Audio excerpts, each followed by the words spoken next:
Hi అండి, welcome to my channel. కూరగాయల లేకల్లా రాజెవరండి? ఇంకెవరండి, వంకాయే కదండి.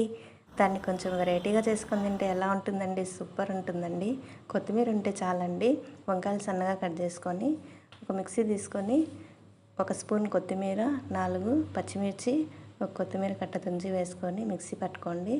తర్వాత కడాయి పెట్టి ఆయిల్ వేసి పోపు దినుసులు వేసి కొంచెం కరివేపాకు వేసి సన్నగా తరుక్కున్న వంకాయలు వేసేసి కొంచెం సాల్ట్, పసుపు వేసి ఒక 50% మగ్గిన తర్వాత మనం చేసుకున్న పేస్ట్ వేసేసి బాగా ఫ్రై చేసుకోవాలండి. మూత పెట్టి మగ్గిచ్చేస్తే పచ్చివాసన పోయేట్టుగా రెడీ అయిపోతుందండి. ఎంతో సూపర్ టేస్టీగా ఉండేటటువంటి వంకాయ కొత్తిమీర కారం రెడీ అండి. వేడివేడిగా సర్వ్ చేసుకొని నెయ్యి వేసుకొని తింటే సూపర్గా ఉంటుంది. ట్రై చేయండి. ఎలా వచ్చిందో కామెంట్ సెక్షన్లో తెలియచేయండి. మీకు నచ్చినట్లయితే ప్లీజ్ లైక్, షేర్, సబ్స్క్రైబ్.